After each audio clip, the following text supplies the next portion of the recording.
At the airport, my daughter said, "You're flying economy, and we're flying business class. I don't want you sitting with us." I nodded. She didn't know that I paid for the tickets. During the flight, I called the bank. "Good day, dear listeners. It's Clara again. I'm glad you're here with me. Please like this video and listen to my story till the end and let me know which city you're listening from.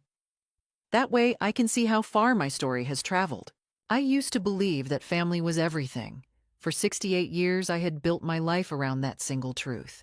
My late husband Robert and I had worked ourselves to the bone, he as an engineer, I as a school teacher, saving every penny, investing wisely, building something substantial to pass down to our only daughter, Jennifer. When Robert died 3 years ago, leaving me alone in our paid-off house in Seattle with a comfortable retirement fund, I thought Jennifer would be my anchor. How wrong I was. The signs started small. At first, it was just the occasional request. "Mom, could you help with the down payment on our new SUV? The dealership needs it by Friday." Then it was the private school tuition for my grandchildren, Emma and Lucas. "It's the best school in Connecticut, Mom. Don't you want the best for your grandkids?" Of course I did. What grandmother wouldn't? So I transferred the money. $15,000 here, $25,000 there. Jennifer always promised to pay me back when Bradley's bonus comes through. Bradley, her husband, worked in finance.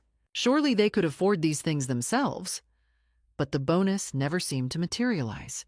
And the requests kept coming. Still, I told myself I was being useful, needed. When Jennifer invited me to spend Christmas with them in Hartford, I was overjoyed. I hadn't seen my grandchildren in months.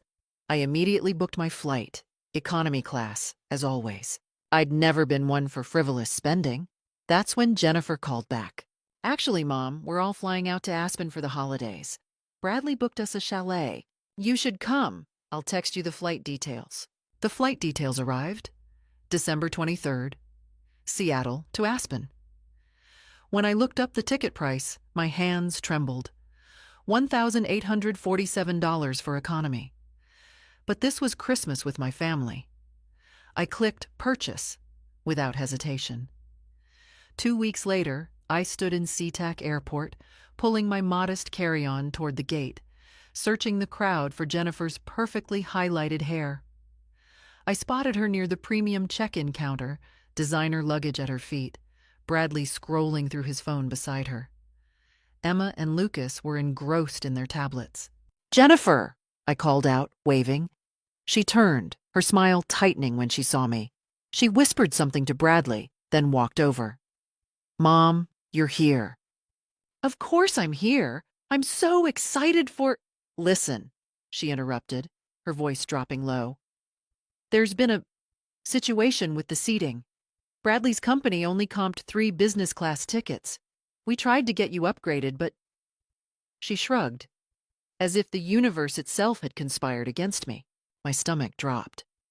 "Oh, that's okay, honey. I'm fine in economy. I just want to spend Christmas with you all." Jennifer glanced back at Bradley, who was now watching us with an expression I couldn't quite read. She stepped closer, her voice even quieter. "The thing is, Mom, you're flying economy and we're in business class. I don't want you sitting with us. It would be awkward. You understand, right?" The terminal noise seemed to fade. Did I understand? I stared at my daughter, my only child. The baby I'd nursed through colic and chickenpox. The girl I'd helped through her college heartbreaks. The woman whose wedding I'd partially funded. And I didn't recognize her. "You don't want me sitting with you," I repeated slowly. "It's not personal, Mom. It's just the business class cabin is small, and we want to relax as a family. You get it." I nodded. What else could I do? Make a scene in the middle of the airport? She patted my shoulder, actually patted it like I was a child, and walked back to her family. I stood there, frozen, watching her lean down to kiss Lucas's head, watching her laugh at something Bradley said. What she didn't know What none of them knew was that I had paid for all 4 of their tickets. Business class, round trip. $18,947 charged to my credit card just 5 days ago, right after Jennifer called saying, "Mom, Bradley's company thing fell through. Could you help us out? We'll pay you back in January, I promise." As I walked toward my gate, the economy gate far from theirs, I felt something cold and hard settle in my chest. Not quite anger yet, something more like clarity. Once we were in the air, I did something I'd never done before. From seat 32B, squeezed between a coughing businessman and a teenager with headphones, I pulled out my phone and called my bank. First National Bank, this is Derek speaking. How may I help you today? I pressed the phone closer to my ear, trying to hear over the engine noise. Yes, hello. This is Margaret Thornton. I need to review my account transactions for the past 18 months. Certainly, Mrs. Thornton. For security purposes, can you verify your date of birth and the last 4 digits of your Social Security number? My hands shook as I provided the information. What was I doing? This was my daughter, my family. But that cold clarity from the terminal hadn't left me. If anything, it had crystallized into something sharper. Thank you, ma'am. I'm pulling up your accounts now. What specifically are you looking for? All transfers over $5,000. Can you email me a detailed statement? Of course. Give me just a moment. While Derek typed, I stared at the seat back in front of me. When had it started? Really started? Not the requests for money. Those had always existed. Small loans here and there. But when had I become someone my own daughter was ashamed to sit next to?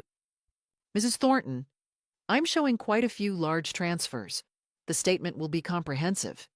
Is your email still margaret.thornton.1956@gmail.com? Yes, that's correct. Sent. Is there anything else I can help you with today? I hesitated. Then, yes. I need information about establishing a revocable living trust. There was a pause. I can transfer you to our estate planning department, but they're closed until Monday. Would you like me to schedule a callback? Please. That night, in the cramped bedroom of the Aspen Chalet, the smallest room naturally, while Jennifer and Bradley took the master suite, I opened my laptop.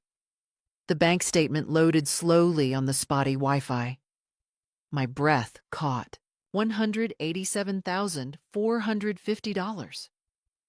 In 18 months, I had transferred $187,450 to Jennifer's account. I scrolled through the list, each transaction bringing back a memory. $22,000. Mom, we need a new roof. The inspector says it's urgent. $15,000. Emma needs braces. The orthodontist wants payment up front.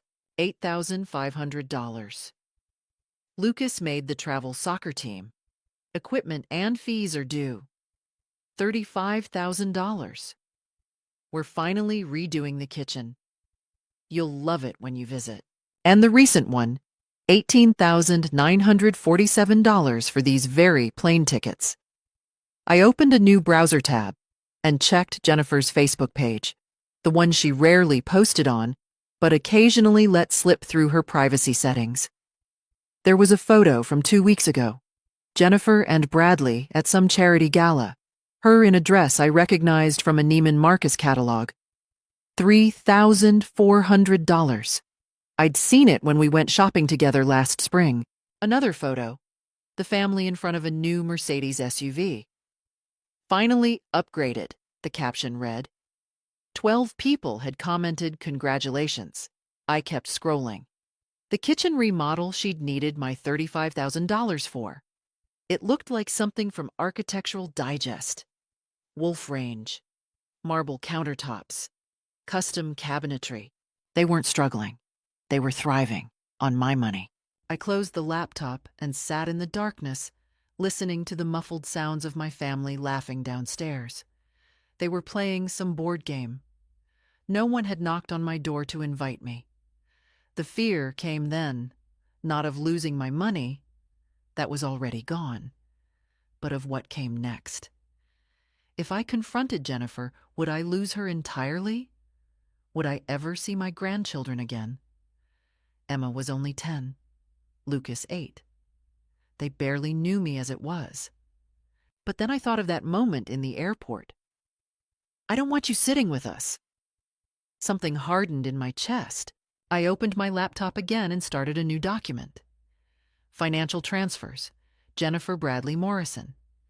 I began listing every transaction, every promise to pay you back soon, every emergency that turned out to be a luxury. By 2 a.m., I had a complete record. I also had the beginning of a plan. First thing Monday morning, I would call the estate attorney my bank recommended. I would establish a trust, one that Jennifer couldn't touch. Then I would secure what remained of my assets, the house, the investments, my retirement accounts. Everything would be locked down. But that wasn't enough. It wasn't about the money anymore. It was about respect. It was about teaching my daughter, and yes, my grandchildren, that you don't treat people like ATMs, especially not your own mother.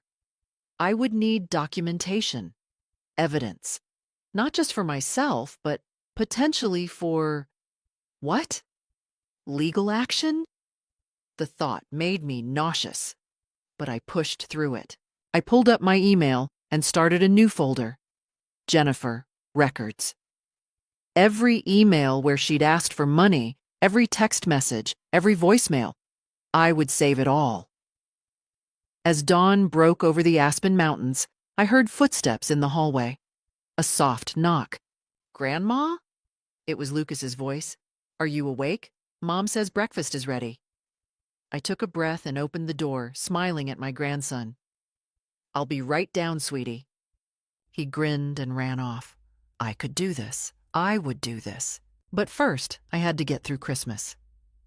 The Monday after Christmas, I sat in the offices of Patterson and Associates, estate planning attorneys, facing a woman named Claire Patterson, who couldn't have been much older than Jennifer. But unlike my daughter, Claire looked at me with genuine attention. Mrs. Thornton, you mentioned on the phone that you want to restructure your estate plan. Can you walk me through your current situation? I slid the folder across her desk. 37 pages of bank statements, highlighted transfers, and a timeline I'd constructed during the sleepless nights in Aspen. I need to protect my assets from my daughter. Claire's eyebrows rose slightly, but her expression remained professional. She opened the folder and began reading. I watched her face as she processed the numbers, the patterns, the sheer volume of money that had flowed from my accounts to Jennifer's. After 5 minutes, she looked up. Mrs. Thornton, I need to ask you something directly. Did your daughter coerce these transfers? Were you threatened or manipulated? No, I said quietly. She asked, I gave, every single time. And she promised repayment? Every single time, I repeated. I have the emails, the text messages. I'll pay you back next month, Mom, I promise. Claire nodded slowly. How much of this has been repaid? $0, 0 cents. She closed the folder. All right, here's what we're going to do. First, we establish a revocable living trust. All your assets, your home, your investment accounts, your savings, transfer into the trust. You maintain complete control as trustee, but the assets are protected. Second, we draft a new will. I'm assuming your current will names Jennifer as primary beneficiary. I nodded. We'll restructure that. Set up educational trusts for your grandchildren that mature when they turn 25. Name a charity or charities for the remainder. Jennifer gets nothing she can access immediately. The words should have hurt.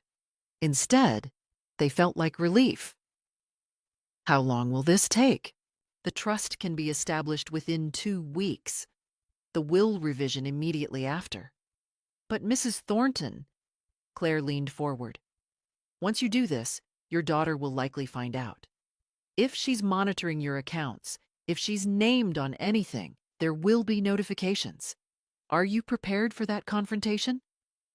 I thought of the airport, of Christmas morning, when Jennifer had handed me a $15 scented candle from TJ Maxx while showing off the Cartier bracelet Bradley had given her, of Boxing Day, when she'd casually mentioned needing just a small loan of $8,000 for property taxes. I'm prepared, I said. The paperwork was filed on January 4th. By January 6th, my phone rang. Mom, what the hell is going on? Jennifer's voice was shrill, accusatory. I was in my kitchen making tea, and I carefully set down the kettle before answering. Hello, Jennifer. How are you? How am I? I'm confused, Mom. I tried to access the joint savings account, you know, the one you set up so I could help you manage things. And it's gone. Closed. The bank says all your accounts have been restructured. What's happening? Are you sick? Is this dementia? There it was. The gaslighting had begun right on schedule. I'm perfectly healthy, Jennifer. I've simply reorganized my finances. Without telling me? Mom, I'm your daughter. I'm supposed to help you with these things. You're 68 years old. You shouldn't be making major financial decisions without family input. Family input, I repeated softly. Is that what you call it? What's that supposed to mean? I took a breath. Jennifer, in the past 18 months, I've transferred over $187,000 to you. You've repaid exactly zero. You promised every time that you'd pay me back. Were those lies? Silence. Then, Mom, that wasn't loans. That was family helping family. You know we've been struggling. Bradley's job is unstable, the economy is terrible, and the kids' expenses. Bradley just got a $45,000 bonus. I saw it on his LinkedIn. Congratulations to him. Another silence, longer this time. You're spying on us now? Jesus, Mom. This is crazy. I'm protecting myself. There's a difference. Protecting yourself from what? From your own family. We love you. Everything we've asked for has been for legitimate reasons. If you're going to be paranoid and selfish. Selfish, I interrupted. The word triggered something. I paid $18,947 for your family's business class tickets to Aspen. You told me not to sit with you because it would be awkward. Does that sound like love to you, Jennifer? The silence stretched so long I thought she'd hung up. When she finally spoke, her voice had changed. Cold. Calculated. I think you need to see a doctor, Mom. This paranoid thinking, these accusations, it's not normal. Maybe early-stage Alzheimer's. We should get you evaluated. My hand tightened on the phone. I'm not sick. Bradley and I are concerned. We're going to come visit next weekend. We need to talk about this as a family. I don't think that's a good idea right now. Mom. Her voice shifted again, softer now, pleading. Don't do this. Don't push us away. We're all you have. Don't you want to see your grandchildren? There it was. The threat, wrapped in velvet. I need to go, Jennifer. I hung up before she could respond. My hands were shaking, but not from fear. From rage, from vindication. She'd shown her cards. The dementia accusation, the emotional manipulation, the threat of withholding my grandchildren. Claire had been right. The war had begun. Claire called me the next morning. Mrs. Thornton, I need you to document everything from yesterday's call. Write down what was said, the time, the threats made. If this escalates, we want a paper trail. Escalates to what? Your daughter mentioned having you declared incompetent. It's a common tactic in these situations. If she can get a court to agree you're mentally unfit, she could petition for conservatorship, essentially legal control of your finances. My blood ran cold. She can do that? She can try. That's why we're documenting everything. Keep your wits about you, Mrs. Thornton. Stay sharp. And if she shows up with a doctor or anyone claiming to evaluate you, Do not let them in your house without your own attorney present. I spent the next 3 days in a state of hypervigilance, jumping at every car that drove past, every knock at the door. But Jennifer didn't come. Instead, she sent Emma. On Saturday afternoon, my doorbell rang. Through the peephole, I saw my granddaughter standing on the porch, alone, looking small and cold in her winter coat. I opened the door immediately. "Emma? Sweetie, what are you doing here?" She looked up at me with those big brown eyes, Robert's eyes. "Grandma, can I come in? I'm cold." I pulled her inside, looking past her for Jennifer's car, but the street was empty. "How did you get here? Where's your mother?" "She's at the coffee shop down the street. She said I should come talk to you alone." "Grandma, are you mad at us?" My heart cracked.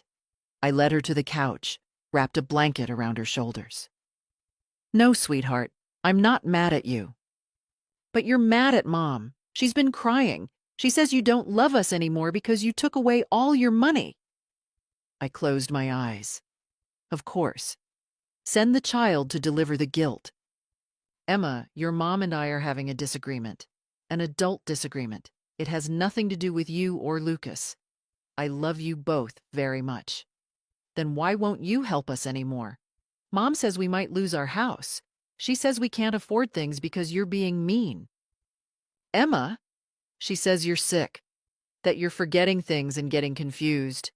Are you sick, Grandma?" I took both her hands in mine. "Listen to me very carefully. I am not sick. I am not confused. Your mother and I have some things to work out, but none of it is your fault, and none of it means I love you less. Do you understand?" She nodded, but her eyes were uncertain. The door burst open. Jennifer stood there, her face a mask of fury. "Get away from my daughter!" "Jennifer, I said get away from her." She grabbed Emma's arm, pulling her off the couch. "What did she tell you, baby? What did Grandma say?" Emma started crying. "Nothing, Mom. I just—" "Don't lie to protect her.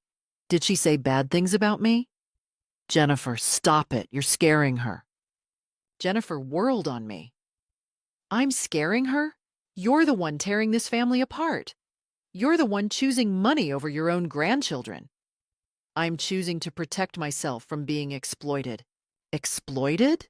She laughed, sharp and bitter. "You think helping your family is exploitation? We trusted you, Mom. We thought you loved us enough to—" "To what? Fund your lifestyle while you treat me like an embarrassment? While you exile me to economy class and tell me not to sit with you?" Bradley appeared in the doorway then, his expression cold and calculating. "Mrs. Thornton, I think we all need to calm down. Emma, go wait in the car." Emma fled, still crying. Bradley stepped inside, uninvited. "Here's the situation.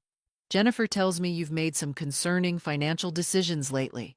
Paranoid decisions. We're worried about you." "Get out of my house. We've consulted with an attorney," he continued as if I hadn't spoken. "We can petition the court for an emergency psychiatric evaluation. Given your erratic behavior, the sudden account closures, the accusations against your own daughter, a judge would likely approve it." My breath caught. "That's not legal. You can't force—" "We can if we believe you're a danger to yourself. And this obsession with money, these delusions that Jennifer is somehow using you, that's dangerous, Mrs. Thornton. We're prepared to do whatever it takes to protect you from yourself." "And to protect yourselves from losing your cash cow," I said quietly. Jennifer flinched. Bradley's jaw tightened. "You have until Monday," he said. "Reverse these account changes, apologize to Jennifer, and we'll forget this happened. Or we file the petition Tuesday morning. Your choice." They left, slamming the door behind them. I stood in my living room shaking. Then I called Claire. "They're threatening a psychiatric hold," I told her. "Can you get to my office right now?" 30 minutes later, I was signing papers. An advanced directive. A medical power of attorney naming Claire's partner, an elder law specialist. A formal declaration of competency co-signed by my physician, Dr. Sarah Chen, who'd treated me for 20 years. They file that petition. We have countermeasures, Claire explained. But Mrs. Thornton, you need to disappear for a few days. Stay with a friend. Get out of their immediate reach. I thought of my college roommate, Patricia, who lived in Portland. We'd stayed close over the decades. I can do that. I drove to Patricia's that night. For 3 days, I turned off my phone, sat by her fireplace, and let myself breathe. When I finally turned my phone back on, there were 47 missed calls from Jennifer. The voicemails started desperate and ended furious. Mom, please call me back. We need to talk. I'm sorry about Bradley. He was just worried. We're all worried, please. Then, Mom, this is ridiculous. You can't just disappear. I'm your daughter. Call me. Then, fine. If you want to play games, we can play games. But you're going to regret this. And finally, we've hired an attorney. We're moving forward with the competency evaluation. You've left us no choice. I sat in Patricia's guest room, listening to my daughter's voice spiral from manipulation to rage, and I felt nothing. Or rather, I felt a cold, crystalline clarity. Patricia knocked softly and entered with 2 cups of tea. You okay? I don't know what I am, I admitted. She settled into the chair across from me.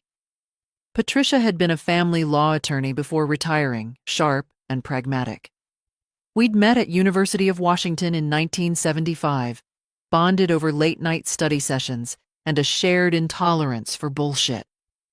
Talk to me, she said, lawyer to friend. I told her everything. The years of transfers, the broken promises, the airport humiliation, the threats. When I finished, Patricia was quiet for a long moment. Maggie, she finally said, using my college nickname, they're going to lose. How can you be sure? Because they're acting out of desperation, not strategy. The competency petition? It'll never hold. You have medical documentation. You've been proactive with legal planning. You're clearly of sound mind. Any judge will see through it. But what if?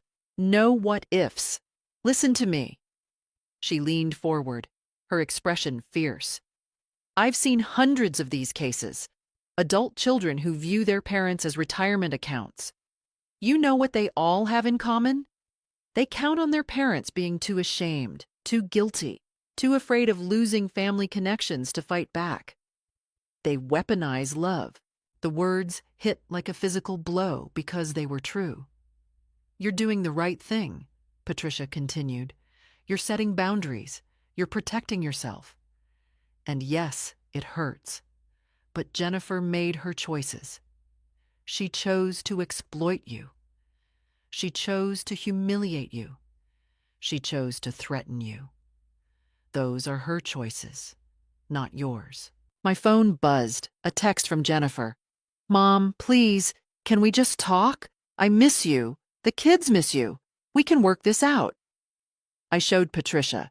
Classic cycle, she said. Rage, then love bombing. Next will come the guilt trip, then back to rage. Don't respond.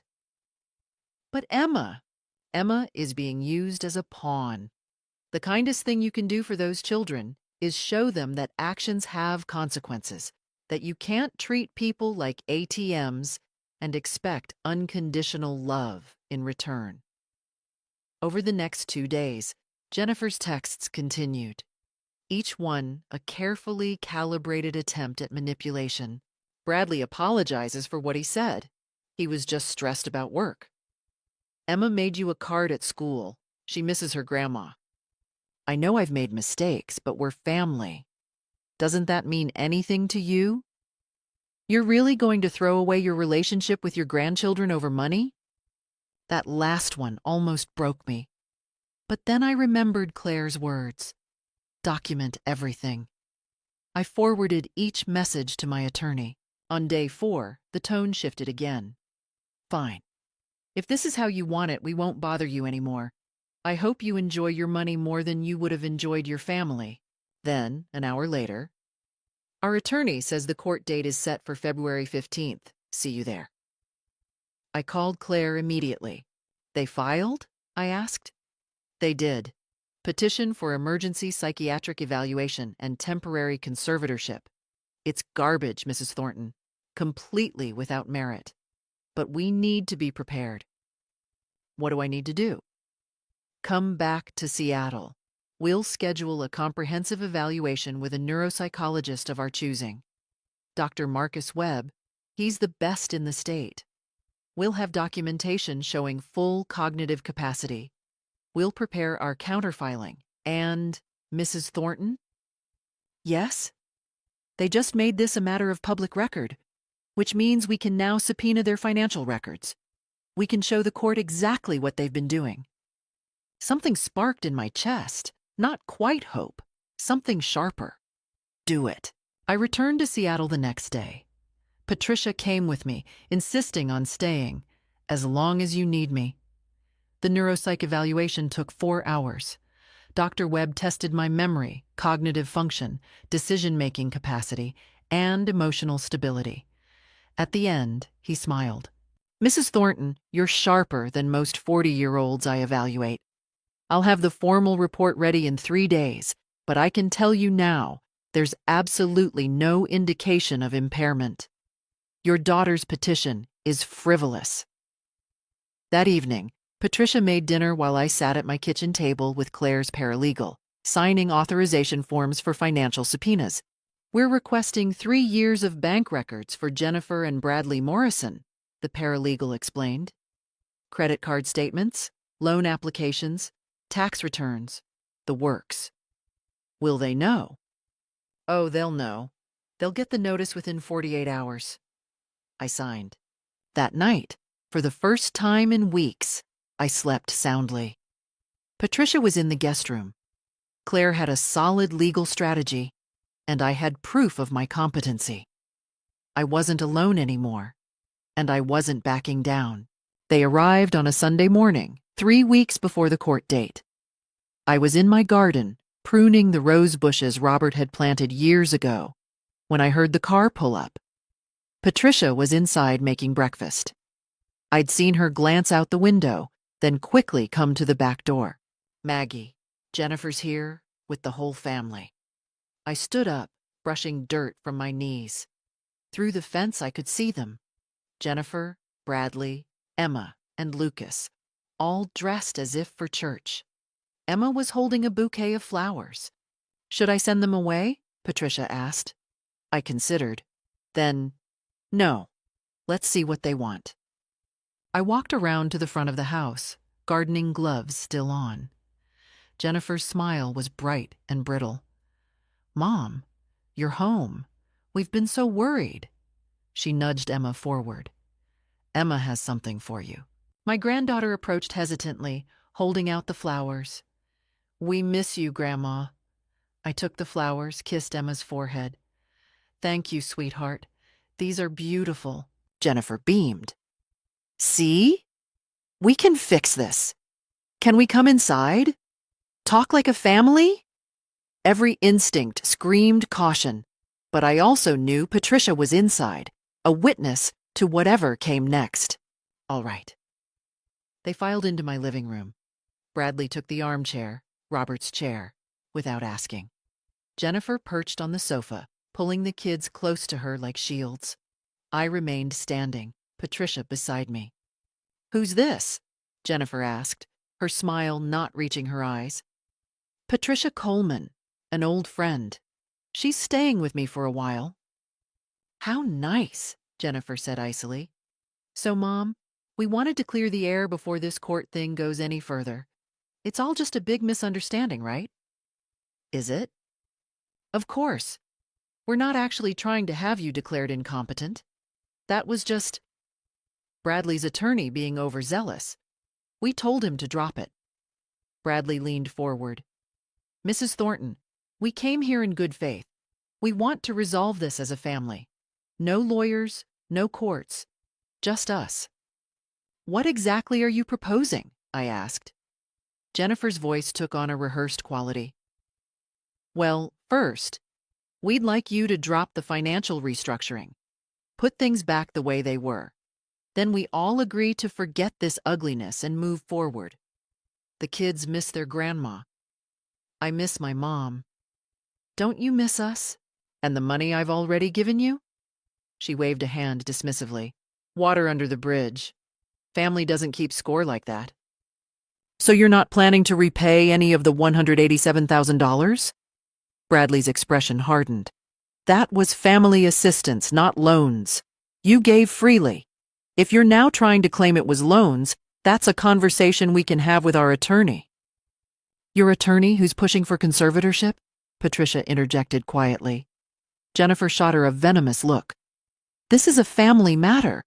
Who are you exactly? A concerned friend and a retired family law attorney. The temperature in the room dropped 10 degrees.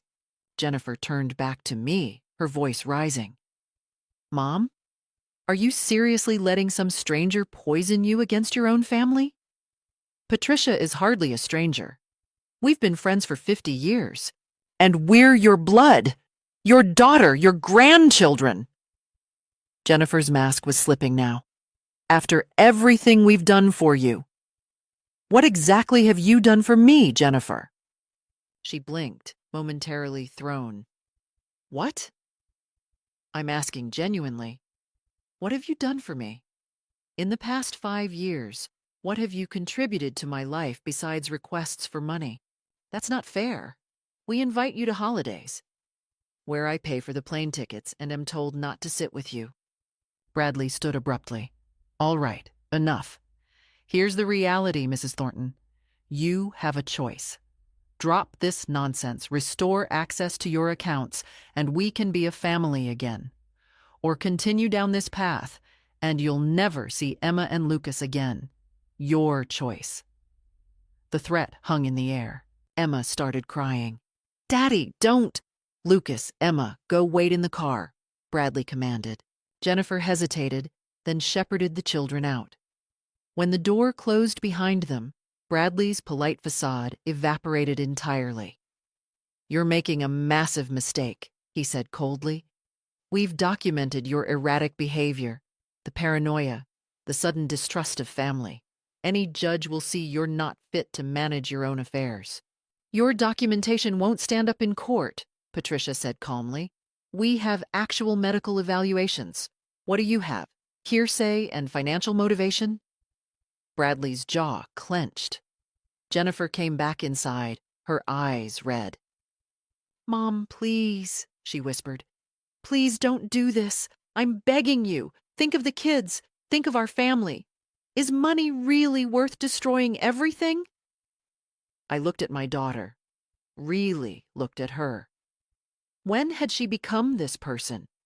Or had she always been this way, and I'd simply been too loving, too giving to see it? You're the one who chose money over family, I said quietly. You chose it every time you lied about paying me back. Every time you saw me as a resource instead of a person. Every time you took and never once asked how I was doing. That's not true. When's my birthday, Jennifer? She froze. When is it? I pressed. You called me 3 times on my birthday last year. All 3 calls were asking for money. Not one of them mentioned it was my birthday. Tears streamed down her face now, but I couldn't tell if they were genuine or performed. Get out, I said. Get out of my house. Bradley grabbed Jennifer's arm. You'll regret this. I don't think I will. They left. Through the window, I watched Bradley roughly buckle the kids into their car seats, Jennifer sobbing in the passenger seat. When they drove away, my legs nearly gave out. Patricia caught me, guided me to the sofa. I just cut off my grandchildren, I whispered. No, Patricia said firmly. They did. They weaponized those children against you, and you refused to be manipulated. There's a difference. But fear coursed through me anyway. What if I never saw Emma and Lucas again? What if Jennifer turned them against me completely? Then I remembered Bradley's face when Patricia revealed her legal background. The panic in his eyes. They were scared. And scared people made mistakes. I just had to be strong enough to wait them out. The courtroom was smaller than I'd imagined. February 15th arrived cold and gray, Seattle rain drumming against the high windows of the King County Courthouse. I sat at the defendant's table with Claire, Patricia beside me for moral support. Across the aisle, Jennifer and Bradley sat with their attorney, a slick man in his 50s named Richard Crenshaw. Jennifer wouldn't look at me. Bradley stared straight ahead, jaw tight.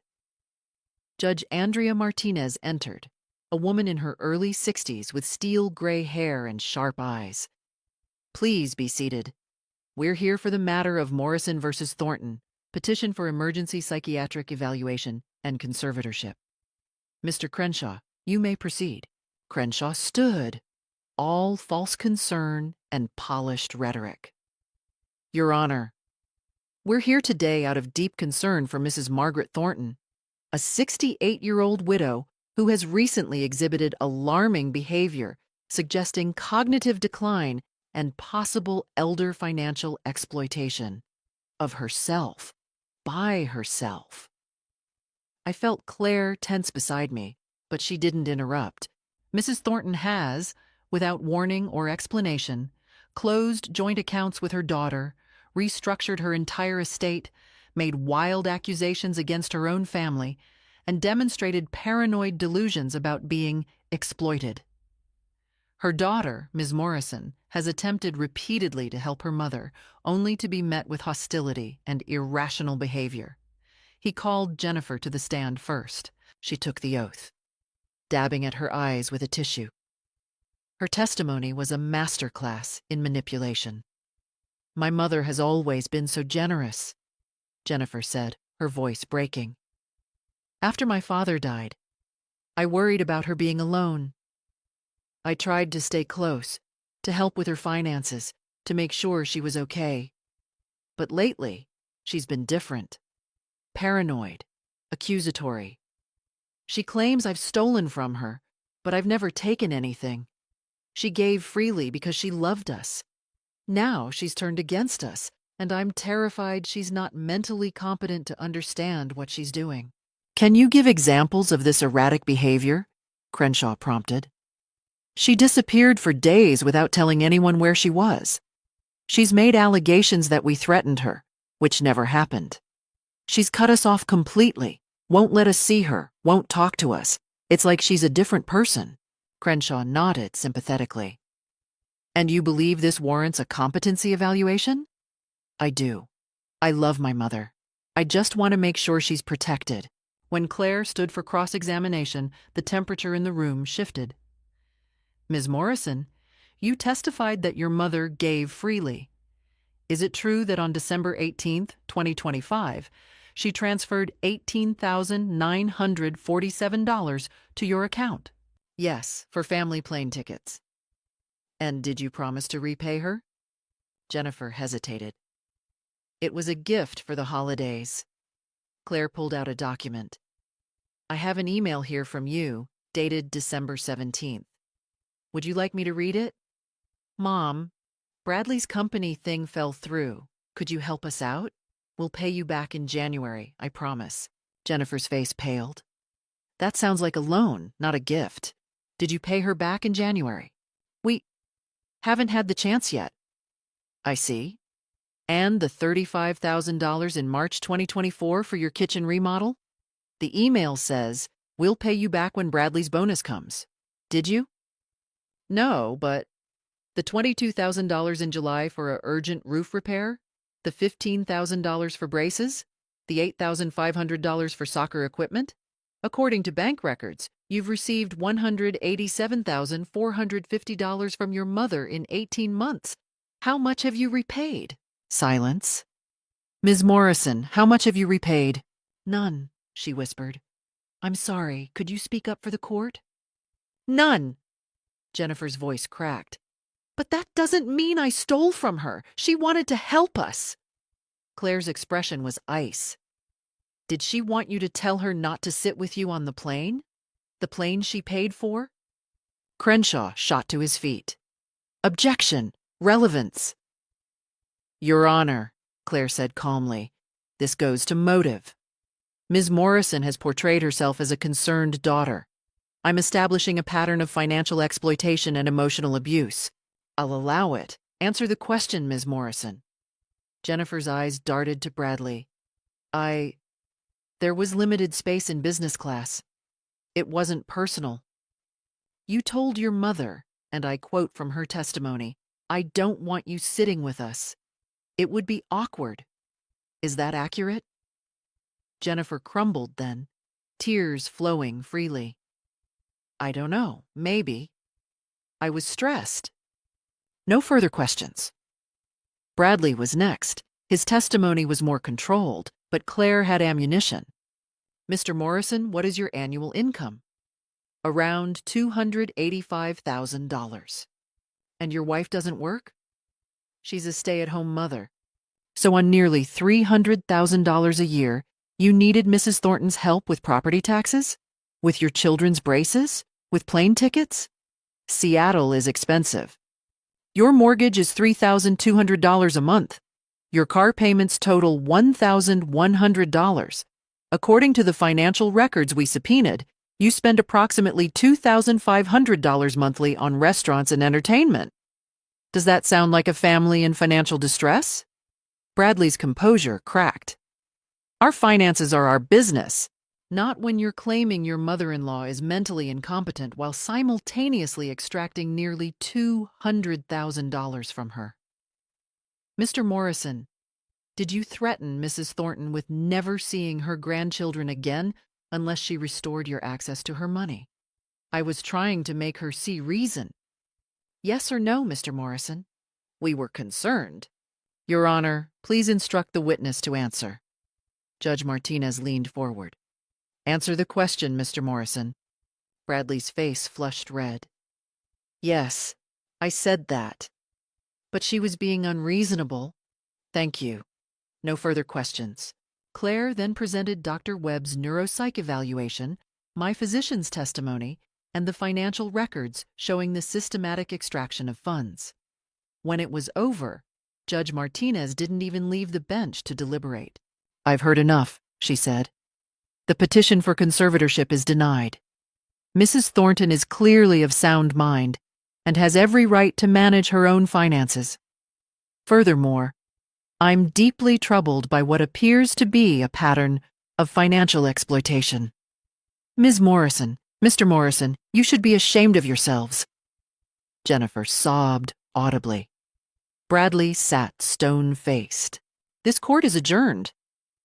Outside the courthouse, Jennifer tried to approach me. Mom, please. Don't, I said quietly. Just don't. We can fix this. You tried to have me declared incompetent so you could control my money. There's no fixing that, Jennifer. I walked away, Claire and Patricia flanking me. I didn't look back. 3 weeks after the court hearing, Claire called with news. Mrs. Thornton, I wanted you to know Jennifer and Bradley are facing consequences beyond just losing their petition. I set down my coffee. What kind of consequences? The court transcripts were public record. A reporter from the Seattle Times picked up the story. It ran this morning. She emailed me the article. The headline read, Local couple attempted conservatorship of mother after receiving $187,000 in loans. The article was devastating in its clinical recitation of facts. Jennifer's name, Bradley's position at his financial firm, the full accounting of transfers, the airport incident, the threats. Everything. There's more, Claire continued. Bradley's employer has opened an internal investigation, apparently attempting to defraud a family member while working in financial services raises some red flags. Will he lose his job? That's unclear, but his reputation is certainly damaged. Part of me felt a twinge of something, not quite guilt, but an echo of who I used to be. The mother who would have protected Jennifer even from consequences she'd earned. But that woman had died in SeaTac Airport. Over the following weeks, the fallout continued. Bradley was placed on administrative leave. Their country club membership was quietly revoked. Scandal was unwelcome among the Connecticut elite. Jennifer's friends went silent. I learned this from Emma, who called my landline one evening in late March, her voice small and scared. "Grandma? Mom doesn't know I'm calling. Everything's falling apart. Dad might lose his job. Mom cries all the time. They say it's all your fault." I closed my eyes. "Emma, your parents made choices. Those choices had consequences. That's not my fault. But why can't you just forgive them? Isn't that what families do? Families also respect each other. Your parents didn't do that." "So you're never going to see us again?" Her voice broke. That question haunted me for days. In April, I hired a family law specialist to draft a proposal. Educational trusts for both grandchildren, fully funded for college, and supervised visitation rights. The proposal was delivered to Jennifer and Bradley's attorney. Their response came within 48 hours. They rejected it. They wanted full restoration of financial access or nothing, so I gave them nothing. By June, Bradley had been terminated. The reputational damage to the firm was cited. He took a position at a smaller company for half his previous salary. They put their house on the market in July. I learned they'd moved to a modest rental in a less prestigious neighborhood. Jennifer had taken a job as a receptionist, her first job in 15 years. The Mercedes was gone, replaced by a used Honda. I felt no joy in their downfall. But I felt no guilt either. In August, a letter arrived. Jennifer's handwriting on plain stationery. "Mom, I know you probably won't read this, but I need to write it anyway. You were right. About everything. I used you. I took advantage of your love and generosity. I treated you like an ATM instead of my mother. And when you finally stood up for yourself, I tried to destroy you rather than face what I'd become. I don't expect forgiveness. I don't deserve it. But I want you to know that losing everything has been the best thing that ever happened to me. For the first time in years, I'm working. I'm contributing. I'm showing Emma and Lucas what it means to earn something. Emma asks about you every day. She misses you. So does Lucas. I miss you too. I'm not asking you to let us back into your life. I'm just asking you to know that I'm sorry. Truly, deeply sorry. And that I'm trying to be better. Jennifer." I read the letter 3 times. Then I put it in a drawer. Maybe someday I'd respond. Maybe someday I'd see my grandchildren again on my terms. But not today. Today I was healing, and that was enough. Autumn arrived with unexpected beauty. The maple tree in my front yard blazed brilliant red, and for the first time in years, I actually stopped to appreciate it. Patricia had returned to Portland in May, but we spoke twice a week. "You sound different," she told me during one call in late September. Lighter. She was right. I hadn't realized how much weight I'd been carrying, the financial burden, the emotional weight of walking on eggshells, of being afraid to disappoint. Now, my calendar belonged to me. I joined a book club at the local library, something Jennifer had always dismissed as boring. The women there became real friends who saw me as Margaret, not as someone's mother or ATM. I started taking watercolor classes on Thursday mornings. My paintings were terrible, but I didn't care. The instructor, Harold, also widowed, made me laugh. We started having coffee after class. Nothing romantic, just companionship. But it felt revolutionary. In October, I did something I'd dreamed about for decades. I booked a trip to Italy. 3 weeks, traveling alone. Rome, Florence, the Amalfi Coast. When I posted photos on Facebook, comments poured in from old friends and former teaching colleagues. "You look radiant, living your best life." I was. Meanwhile, through occasional Google searches, I tracked Jennifer's situation. Their rental was in a struggling neighborhood. Emma had been pulled from private school. Jennifer's Facebook page, once a showcase of designer outfits and luxury, had gone silent. Her last post was from June, a generic quote about new beginnings with 3 likes. Bradley's consulting business was floundering. His LinkedIn showed lost clients. A Google search of his name still brought up the Seattle Times article first. A mutual acquaintance mentioned Jennifer and Bradley were in marriage counseling. The financial stress and social ostracism had created a toxic environment. Part of me felt satisfied. They'd built their life on my money and willingness to be exploited. When that foundation crumbled, everything collapsed.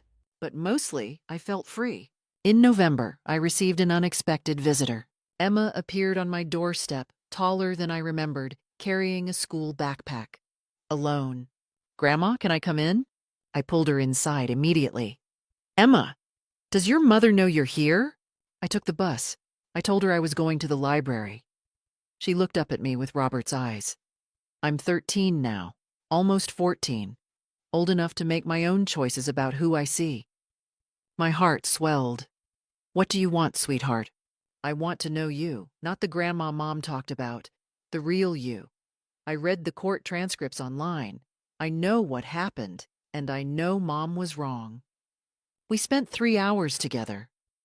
I showed her photos of her grandfather, told her stories about my teaching career, my travels. She told me about school, her frustrations, her hopes of being a writer. When it was time to leave, I drove her home myself. Jennifer answered the door, her face pale when she saw me. "She came to me," I said before she could speak. "I'm bringing her back safely." "But Jennifer, Emma is old enough to choose. If she wants a relationship with me, I won't deny her that." Jennifer's eyes filled with tears. "I know. Thank you for bringing her home." It wasn't reconciliation, but it was acknowledgement. As I drove away, I saw Emma waving from the window of their small rental. I waved back. My life was full now, fuller than it had been in years. Friends, hobbies, travel, purpose. And slowly, carefully, a relationship with my granddaughter that belonged to us. Jennifer and Bradley had lost everything they'd built on my generosity, and I had finally found myself. The trade seemed more than fair. So what did I learn from all this? That love without boundaries isn't love, it's enabling. That family who treat you like a resource aren't family, they're parasites. That saying no isn't selfish, it's self-preservation. I also learned that it's never too late to reclaim your dignity. Was I harsh? Perhaps. But kindness without respect is just another form of being used. Now I ask you, what would you have done in my position? Would you have kept giving to keep the peace? Or would you have drawn the line? If this story resonated with you, I hope you'll share it. Someone out there needs to hear that they deserve better. Thank you for listening to my story. May you never have to live it. But if you do, fight back. You're worth it.